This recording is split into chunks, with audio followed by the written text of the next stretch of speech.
నమస్కారం. ఆంధ్రప్రభ భక్తి ప్రేక్షకులకు స్వాగతం. నేను లక్ష్మి. ఇంకా సందేశాల లోపలికెళ్దాము. ఖచ్చితంగా. మొదటి సందేశం చూద్దాము. మంచి పనుల ఫలితాన్ని ఈ జన్మలో పొందలేకపోయినా, మరు జన్మలోనైనా పొందగలవు. మంచిని విడవొద్దు. హ్మ్. ఇది ఏ సందర్భంలో బాబా మీకిచ్చిన సందేశం? ఎప్పుడు నిరంతరం చెప్తానే ఉంటారమ్మా. హ్మ్. మంచే చేయమని చెప్తారు.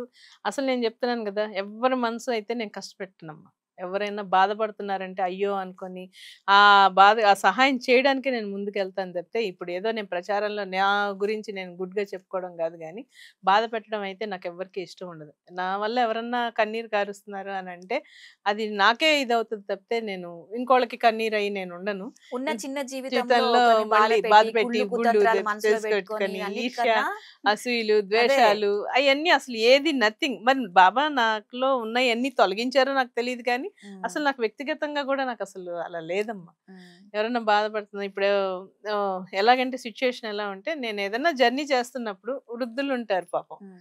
వాళ్ళకి అసలు ఇల్లు లేక, వాకిలి లేక ఉంటారు. అరే! ఆయన తిన్నాడో లేదో ఆ వయసుకి, పాపం బిడ్డలు లేక అలా వచ్చాడో, లేకపోతే ఏ పరిస్థితిలో ఆయన అలా ఉన్నాడో అనుకోని చెప్పి నేను ఆలోచిస్తా ఉంటా. వాళ్ళని చూస్తా ఉంటా. ఎందుకు ఆ జీవితం పాపం అలా వచ్చిందని చెప్పి చాలా బాధ చాలా ఎక్కువగా ఉంటది. ఇంకా అప్పుడు ఓ రోజు అలాగే ఈ చెన్నైలో లోకల్ ట్రైన్స్ ఉంటాయన్నమాట. నేను అప్పుడు ఈ సందేశం ఇచ్చినప్పుడు నేను చెన్నైలోనే ఉన్నాను. లోకల్ ట్రైన్స్ ఉన్నప్పుడు ఒక స్టేషన్ నేను ఎక్కడికో టీ నగర్ గుడికి ఏదో ఎళ్ళాలని ఎళ్తున్నాను. ఎళ్ళేసి వస్తున్నాను. వస్తుంటే మెట్లు దిగుతుంటే ఒక చాలా పండు ముసలాయన 80 సంవత్సరాల పైనే ఉంటాయి. పాపం నడవలేడు. అలాగా దిండు మీద ఏదో చిన్న దిండో ఆయనకున్న బట్టల మూటలో ఏయో పెట్టుకొనున్నాడు. సడెన్‌గా నేను నడుస్తా వస్తుంటే ఆయన్ని జూసాను. అరే! తాత ఇలా ఉన్నాడే, ఈ పరిస్థితిలో ఉన్నాడు.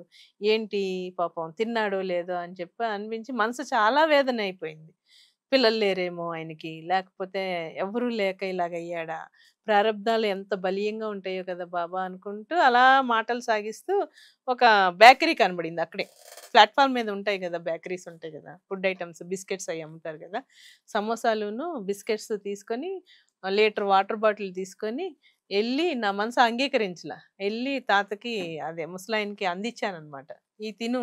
ఇయి తినేసి కాస్త మంచినీళ్ళు తాగి" ఉంటే అసలు ఆయన కళ్ళల్లో ఆనందం చేతులెత్తి అసలు నమస్కారం పెట్టాడమ్మా నిజంగా. నాకు ఆయన పెట్టాలని కాదు. ఆయనకి అంత ఆకలితో ఉన్నారేమో అనిపించింది నిజంగా. మనిషికి చాలా ఏదిచ్చినా గూడా అనిపించింది.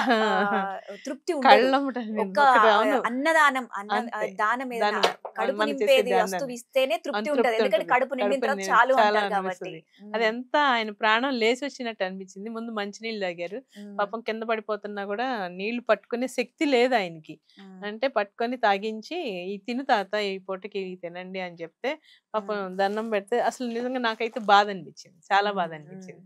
అలాగా సరే అందిచ్చాక బాబాకి దండం పెట్టుకున్నాననమాట. అలా చెప్తా ఉంటారు. "నువ్వెప్పుడు ఎల్లప్పుడూ మంచి చేస్తా ఉండు. ఈ జన్మలో కాకపోయినా మళ్ళీ జన్మలో అయినా గూడా నీకు మేలు పొందుతావు" అని చెప్పి చెప్తా ఉండేవాళ్ళనమాట. హ్మ్. అలాగే ఒక చిన్న కథ అయితే జరిగిందమ్మా. చెన్నైలోనే జరిగింది. అది ఎలాగంటే ఒక ఫ్యామిలీ వాళ్ళు ఉండేవాళ్ళు. ఎక్కడో అది తెలీదు. ఎవరో చెప్తే తెలిసిందిలెండి. నాకు కూడా తెలిసింది. హ్మ్. కాకపోతే వ్యక్తిగతంగా అది బయట పెట్టడం ఇష్టం లేక మామూలుగా చెప్తున్నా. అది తమిళనాడులో జరిగింది గాబట్టి. ఒక ఫ్యామిలీ ఉండేవాళ్ళు. కొడుకు, కోడలు, హ్మ్, అత్తగారు ఉండేవాళ్ళనమాట. హ్మ్. వృద్ధాప్యం. అసలామె ఎంత అందగత్తంటే అసలు తమిళియన్ బ్రాహ్మిన్స్ అంటే చాలా బాగుంటారు అందులో. తెల్లగా ఉంటారు. ఆ మడికట్టు అది కట్టుకుంటారు. వాళ్ళ పద్ధతులు అయి గాబట్టి ఆ ముసలమ్మ చాలా తెల్లగా ఉండేది. బావుండేది. కొడుకు అన్‌ఎక్స్‌పెక్టెడ్‌గా హార్ట్ అటాక్ వచ్చి చనిపోయారు. హ్మ్. ఆల్రెడీ కొడుక్కి కూడా 60 ఏళ్ళు దాటుంటాయి. కోడలు వాళ్ళు గూడా పెద్ద వయసు వాళ్ళే. ఈ ముసలమ్మ 80 సంవత్సరాలామె.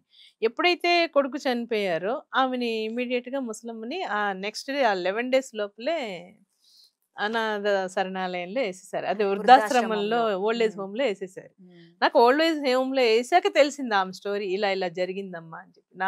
మా డివోటీస్‌లో వాళ్ళు చెప్తే తెలిసింది. అరే!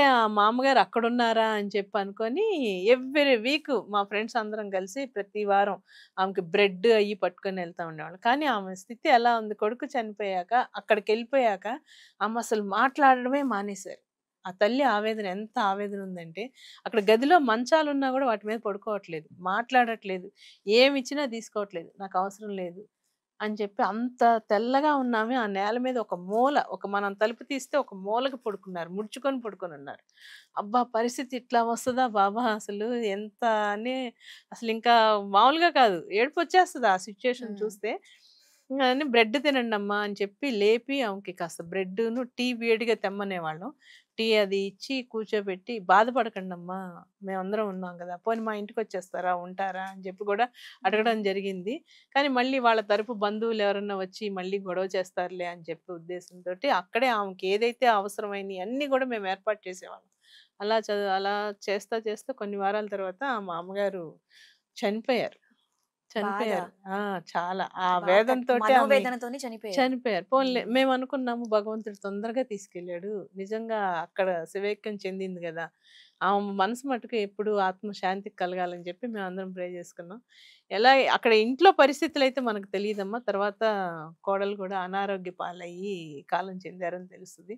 మనకేది తెలీదమ్మా. ప్రారబ్ధాలు ఎలా ఉంటాయి, ఎలా జరుగుతాయో తెలీదు. ఆమె ఆ చివరి స్టేజ్‌కి అక్కడికెళ్ళాక చాలా బాధేసింది. మేమైతే దగ్గర దగ్గర ఒక 10 నెలలు ఆమెకి బ్రెడ్ అది అయితే ఇచ్చాము. అన్ని నెలలు గూడా అయ్యుండదేమో. ఒక 8 నెలలు అలాగా. ప్రతి వారం ఎళ్లి ఆమెకు ఆ వారానికి సరిపడా చీరలే గాని ఉన్నాయి అన్నీ ఉన్నాయి. కానీ ఆమె అసలు ఏది మాట లేదు, ఏం లేదు. ఆ ప్రాణం నిలపడం కోసమే ఆమె తిన్నది అంతే. హ్మ్. ఇంక వేరే అన్ని వ్యాపకాలు వదిలేసుకుంది. అసలు జనాల్లో కూర్చోవడం మానేసింది. అవునమ్మా నిజంగా హ్మ్. ఎవరికైనా బాధ. అన్నేళ్ళు కొడుకు దగ్గర ఉండి చివరికి ఆ స్థితికెళ్ళిపోతే ఏ తల్లి హృదయమైనా ఎలా తట్టుకుంటది చెప్పండి. హ్మ్. చాలా దారుణం. అసలు అదే అనిపిస్తది. వృద్ధాప్యం అనేది రాకూడదమ్మా. వృద్ధాప్యం చాలా నిజంగా రాకుండా ఉండదు కదా! ఉండదు. ఖచ్చితంగా కానీ వస్తుంది. ఉంటది. హ్మ్. మనకి ఎలా రాసాడో భగవంతుడు తెలీదు అంతే. గానీ, అసలు హ్మ్. మనిషి పటుత్వం అన్ని అవయవాలు పటుత్వం ఉన్నంత వరకే ఉండాలా అనిపించిందమ్మా. నిజంగా ఆమెను హ్మ్. చూస్తే చాలా బాధేసింది. ఇది హ్మ్. జరిగి ఒక 15 సంవత్సరాల స్టోరీ ఇది. హ్మ్. అలా అందించి, అలా చేసి అక్కడున్న వృద్ధాప్యాలు చూసాక ఓకే. ఈళ్ళకి ఏదో ఒకటి అందియాలని ఎవ్రి వీక్ మేము బియ్యం గాని, ఒకళ్ళకొకళ్ళం అలా సేకరించుకునేవాళ్ళం. ఇప్పుడు మనం వృధాగా పడేసేయి ఎన్నో ఉన్నాయమ్మా వస్తువులు. హ్మ్. చాలామంది ఏదో ఒక రూపేణ పడేస్తా ఉంటారు. హ్మ్. అలా ఎవరికైతే లేవో అలాగా వాళ్ళకెళ్ళి మనం సేవ అందించాము అనంటే, భగవంతుడు మనకి ఎప్పుడో అప్పుడు ఆ స్థితి రానీయకుండా భగవంతుడు మన వెన్నంటుండి కాపాడతాడు. ఆ నమ్మకం మనం పెట్టుకొని, మనం చేసే మంచి పని ఏదైనా గూడా మనకి వెన్నంటుండి వస్తదమ్మా. మనం ద్రోహం అయితే చేసుకోకూడదు. ఎప్పుడైతే మనం ద్రోహం తలపెట్టామో, మళ్ళీ మనకే అది రిపీట్ అయిపోద్ది. ఖచ్చితంగా అవుతది. ఆమె ఆ కొడుకు ఎళ్ళిపోయాక, ఆ అమ్మని అలాగా వదిలేసింది అనంటే నిజంగా మరి వాళ్ళ ఇంట్లో సమస్యలేంటనేది మనకు తెలీదు గాబట్టి, ఆమె గూడా కాలం చెందిపోయారు. హుహు. తీవ్రమైన అనారోగ్యంతో కాలం చెందారు. హ్మ్. అందుకే భగవంతుడు ఎల్లప్పుడూ బాబా చెప్తారు. ఎల్లప్పుడూ మేలు చేస్తూ ఉండు. నీకు మంచి జరుగుద్ది అని చెప్తారు. అందుకనే ఎవ్వరికీ కీడనేది తలపెట్టకూడదమ్మా. హ్మ్. ఓకే. ఎవరు ఏదన్నా అనుకోనియండి. నెగెటివ్ అయినా అనుకోనియండి. నమస్కారం పెట్టుకొని పక్కకు తప్పుకోవడమే గానీ, మన గురించి ఏదన్నా 10 మాటలు నెగెటివ్ అనుకున్నా నాకు పర్వాలేదు. నాకు నచ్చకపోతే పక్కకెళ్ళిపోతానంతే. అంతేగాని వాళ్ళని నిందించుకొని, మనం ఇంకొంచెం తెచ్చుకొని ఇదంతా అవసరం లేదమ్మా. ఏదైతే మనం ఏ పనైతే చేయాలనుకునేది పక్కనోడికి చెప్పాల్సిన అవసరం లేదు. కానీ భగవంతుడు అనేవాడు నిరంతరం మనల్ని కనిపెడతానే ఉంటాడు. అదొక్కటి గుర్తుపెట్టుకొని ఏ కార్యం చేస్తున్నా గూడా భగవంతుడికి తెలుస్తది అనే దాన్ని అనుకుంటే అందరూ మంచి బాటలోనే, మంచి మార్గంలోనే నడుస్తారమ్మా. అది సరే. నాది ఇది. ఇవాళ చెప్తుంటే మీకు చాలా ఆనందం అదే. వేసిపోతుంది. ఆహా! అంటే మీరు చెప్తుంది ఒక్కొక్కటి ఒక్కొక్క ఆణిముత్యం నిదర్శనం లాగున్నాయి అమ్మా. ఇంకా. అనుభవాలు. అదే. అక్షర సత్యాలు. ఇది నేర్చుకుంది గాదు. నా జీవిత హ్మ్. పాఠం నేను అదే. జెప్తున్నాను. 35 సంవత్సరాలు బాబా గారితో నా అనుబంధం. హ్మ్. అసలు ఇది మీరు ఎన్ని చెప్తున్నాను గదా! సందేశాలిచ్చుంటారో మీ లైఫ్‌లో. 1500 పైనున్నాయి. ఆ! ఉన్నాయి. ఒక్కొక్కటి మళ్ళీ ఒక ఒక్కోటి. అది అద్భుతమే. మళ్ళీ మహిమ. రిపీట్ జరుగుతా ఉంటాయి. మహిమలే. హ్మ్. అన్నీ హ్మ్. మహిమలే. హ్మ్. భగవంతుడు తోడుంటే అంతకన్నా ఇంకేంటమ్మా. హ్మ్. హ్మ్. కానీ అదే చెప్తున్నానుగా ఒక్కొక్క సమయంలో మనకెలా అనిపిస్తదో గూడా తెలీదు. ఒక్కోసారి భగవంతుడి మీద కోపం వచ్చే సందర్భాలు గూడా వచ్చేస్తాయి. అవును. హ్మ్. కానీ ఆ ఆహ్, ద కష్టాలను తట్టుకోలేక ఆ తట్టుకోలేక టైంకి ఏం చేయాలో తెలియక విసుగనిపిచ్చేస్తది. కోపమొస్తది. కోపమొచ్చేస్తది. హ్మ్. మా ఫాదర్‌కి ఆరోగ్యం బాగోనప్పుడు నేను అటెళ్ళానంటే, అరే! ఇక్కడికి బాబా గారికి సేవ చేసేదంతా పోయిందే అని అదొక రకమైన ఇదనిపిస్తది. హ్మ్. హ్మ్. కానీ బాబా చెప్తారు, "నువ్వు తండ్రి సేవలో ఉన్నావు గదా! ఇంక హ్మ్. అంతకు మించి నాకు ఏ సేవ అక్కర్లేదు. నువ్వేం పూజ చేయకపోయినా పర్వాలేదు" అన్నారుగా మానవ అన్నారు. సేవే మాధవ మాధవ సేవ సేవ అని. అని చెప్పనంటారు హ్మ్. గదా!